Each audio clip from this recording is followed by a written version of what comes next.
किससे? गार्गी से, क्योंकि ये सब संवाद होते थे राजा जनक के दरबार में। राजा जनक ये नहीं, माता सीता के पिता राजा जनक, आप कभी समझे? तो ये राजा जनक भी एक सीरीज रही है इस देश में, से विक्रमादित्य 14 हुए हैं, उसी प्रकार से राजा जनक भी बहुत सारे हुए हैं इस देश में, 10 वर्ग तक चले हैं। तो राजा जनक के यहाँ एक सभा होती थी। राजा जनक विद्वानों की चर्चा में बड़ा इंटरेस्ट लेते थे कि जब विद्वान लोग आपस में चर्चा करते और एक दूसरे से प्रश्न करते तो वो इनाम रखते थे बड़ा बेहतरीन, 1000 गायों का, 1000 स्वर्ण जड़ित गाय, उनके सींगों पर, वो जो सींग होते हैं गाय के, स्वर्ण जड़ित गायों पर, उनके सींगों पर मतलब गोल्ड लगवा देते थे और बोलते थे कि भाई जिसको अपने आप को प्रूव करना है कि मैं इस भारतवर्ष का सबसे बड़ा ज्ञानी हूं, वो 1000 गायों को ले जाए। जाते थे लोग, शास्त्रार्थ होते थे। ऐसे ही याज्ञवल्क्य भी गए। याज्ञवल्क्य, जब सब लोग चुप बैठे रहे तो याज्ञवल्क्य ने अपने साथ गए व्यक्ति से कहा कि 1000 गायों को खोल लो और ले चलो। जब कोई नहीं ले जा रहा है तो राजा जनक ने, क्योंकि ये घोषणा करी थी, जो स्वयं को ये समझे कि वो भारतवर्ष का सबसे ज्यादा विद्वान है, वो इन गायों को ले जावे, तो ये बोल के 1000 गायों को लेके चल दिए। चलिए, क्या आदेश दिया सिर्फ, इतने में गार्गी खड़ी हुई। आज भारतवर्ष में जिस किसी का नाम भी गार्गी रखा जाता है वो इनके नाम से ही रखा जाता है। बच्चे सब ये सोचते हैं जन्म के साथ में कि गार्गी नाम रखने के साथ में शायद बुद्धि आ जाए किसी में, लेकिन गार्गी नाम की सभी लड़कियां इंटेलिजेंट नहीं हो सकती। ये गार्गी महान है। तो इन्होंने बोला, रिसीवर, क्या आप स्वयं को सबसे ज्ञानवंत और सबसे बुद्धिमान और सबसे विद्वान समझते हैं? इन्होंने कहा, नहीं, मैं खुद को विद्वान नहीं समझता, मेरे मन में तो इन गायों के लिए एक मोह पैदा हो गया और मैंने इनको खोलने के लिए कह दिया। इस तरह से फिर प्रश्न होने शुरू हुए, बहुत प्रश्न दोनों के बीच में हुए। उसी को हम याज्ञवल्क्य और गार्गी के संवाद कहते हैं। और हम लोग पढ़ते हैं ना, जैसे आप लोग पढ़ते होंगे फिजिक्स में, स्टीफन हॉकिंस ने टाइम के बारे में बताया, टाइम एंड स्पेस थ्योरी। नहीं, गलत है, क्योंकि उनके पास पेटेंट है, इसीलिए हम पढ़ते हैं और हमको पढ़ाया जाता है। टाइम एंड स्पेस के बारे में हमारे शास्त्रों में बहुत पहले से चर्चा है, और इन दोनों का जो कम्युनिकेशन संवाद हुआ है वो टाइम एंड स्पेस के बारे में यहां पर हुआ है। ये लोग चर्चा करते करते, और ये क्रोधित भी हो गए याज्ञवल्क्य, लेकिन बड़ी देर में समझे क्रोध नहीं आना है। इन्होंने प्रश्न कर दिया गार्गी ने इनसे कि इनकी 2 पत्नी थी याज्ञवल्क्य जी की, एक तो ये है मैत्रेयी और एक कात्यायनी। इनकी 2 वाइफ हैं, पहले ये समझे, कात्यायनी। 2 वाइफ किसकी? याज्ञवल्क्य की। तो गार्गी ने इनसे प्रश्न किया, और बड़ा छोटा सा किस्सा सुनाता हूं मैं तुमको, बड़ा बेहतरीन है। गार्गी इनसे पूछती है कि ये बोलते हैं कि जो व्यक्ति परमात्मा या सत्य को प्राप्त करना चाहता है उसको ब्रह्मचारी होना चाहिए। तुम्हारी तो 2 पत्नी है, और व्यक्ति को ब्रह्मचारी होना चाहिए, यानी बगैर शादी के रहना चाहिए अगर वो इस मार्ग पर चलता है। तो उन्होंने वापस प्रश्न किया, ये कौन कहता है गार्गी कि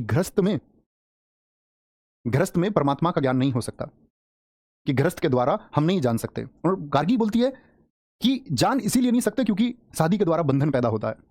कल शिशु का जन्म होता है, उसकी चिंता रहती है, तो उसका बंधन रहता है। तो पलटकर कहते हैं, यहां पर याज्ञवल्क्य कहते हैं कि सारी बात चिंता की है कि बंधन की है, कि शिशु की चिंता उन्होंने बोला, तो उन्होंने बोला बंधन ही है। उन्होंने कहा प्रेम भी बंधन ही है।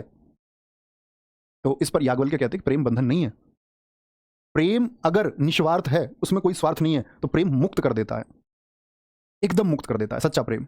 लेकिन अगर प्रेम में स्वार्थ है तो वो फिर बंधन बना लेता है, तब बहुत शिकायतें, बहुत चिंता होती है। उन्होंने बोला, नहीं ऋषिवर, प्रेम भी तो बंधन ही है, एक उदाहरण देके समझाइए जिससे मैं समझ पाऊं कि प्रेम बंधन नहीं है। तब ऋषि याज्ञवल्क्य कहते हैं कि इस दुनिया में 2 चीजें हैं, या अनेक चीजें हैं, जो एक दूसरे से जुड़ी हुई हैं और उनमें एक दूसरे के प्रति लेने देने का कोई भाव नहीं है, तब निस्वार्थ प्रेम है। जैसे कि सूर्य हमको ऊष्मा देता है, और यही उदाहरण दिया, ऊर्जा देता है, हमको उजाला देता है, लेकिन पृथ्वी से इसके बदले में कुछ नहीं मांगता।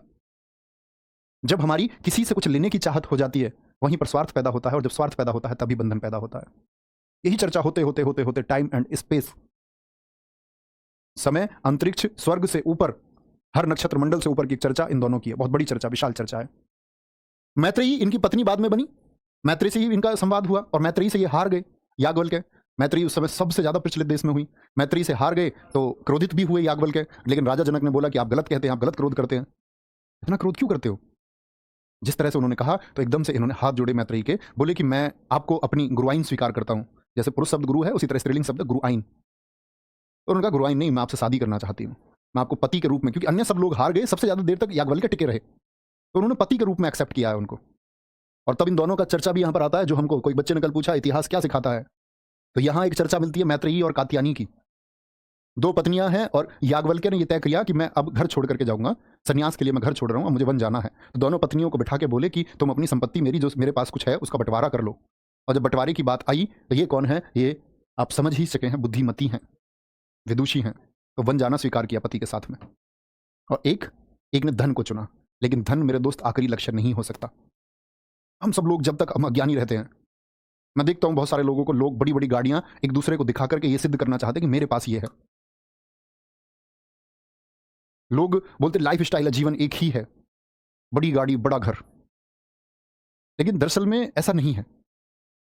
धन या उसका दिखावा वो एक बहुत तुच्छ और छोटी चीज है, लेकिन जब हम उसको पा लेते हैं हमको तब पता चलता है। आप अभी यंग ब्लड हो, अभी नौकरी की तैयारी कर रहे हो, अभी तुम्हारे लिए ऐसे वैल्यू होगी 1 करोड़, वाओ, मिल जाए तो जिंदगी सेटल हो जाए। होता है ऐसा? नहीं होता। 10 करोड़ मिल जाए तो भाई साहब कोई काम ही नहीं करूंगा। ये आपका थॉट प्रोसेस तब तक का जब तक आपके पास वो नहीं है। कल आपके पास 10 करोड़, 1 करोड़, 50 लाख, 10 लाख, सरकारी नौकरी कुछ होगा तो फिर हम और ज्यादा चाहेंगे। सुख कहीं नहीं है धन के चक्कर में। जिसके पास 500 और 1000 करोड़, 100 करोड़, 50 करोड़ हैं, वो भी सेटिस्फाइड नहीं है, वो भी दुखी मिल सकता है।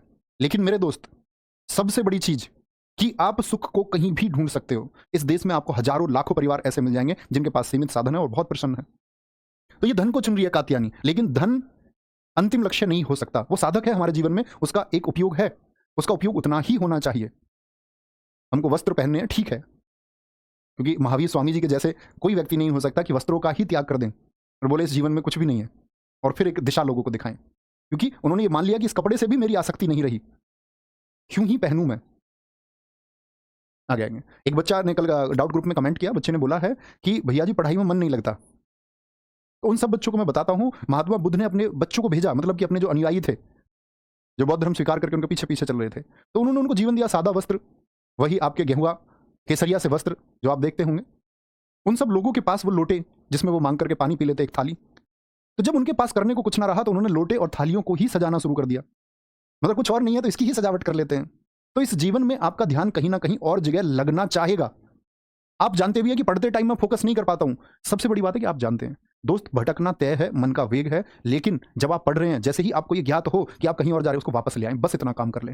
भटकोगे तो हो ही, पढ़ाई करते समय ध्यान कहीं और तो लगेगा ही, लेकिन इतना अलर्ट पर रहना है कि ध्यान कहीं और लग रहा है, अब वापस ले चलते हैं इसको। ठीक है, इतनी देर लगा, ओके। ऐसा नहीं 5 मिनट इंस्टाग्राम चलाना था तो आधे घंटे चला रहे। उस मन पर नियंत्रण होना। गुस्सा आया किसी पर, आएगा, आप मनुष्य हैं, लेकिन तुरंत समझ भी जाना है कि गुस्सा गलत है, तो उसको उस टाइम कंट्रोल कर लेना है। आगे आएंगे। तमसो मां ज्योतिर्गमय कितने बच्चों ने सुना है? ये वाला नहीं, तुम सो जाओ मां मैं ज्योति के घर जा रहा हूं, वो एक जोक है। क्या बोलोगे? तमसो मां, तमस बोलते बच्चे अंधेरे को, और ज्योतिर्गमय, अंधेरे से ज्योति की तरफ मुझे ले चलो। आपके जीवन में सबसे बड़ी राह मेरे दोस्त, मेरे प्यारे बच्चे, ये होनी चाहिए कि आप अंधकार से दूर हो जाएं। अंधकार मतलब नेगेटिव चीजें आपके पास नहीं होनी चाहिए। अंधकार से दूर होकर के आपको पॉजिटिविटी की तरफ जाना है। अस्तो मां सदगमय, असत्य से मुझको सत्य की तरफ ले चलो। ओम शब्द है, ऐसे आता ब्रह्माष्टमी शब्द। ब्रह्माष्टमी शब्द किसमें लिया गया है? तो किसमें? बृहदारण्यक उपनिषद से लिया गया है।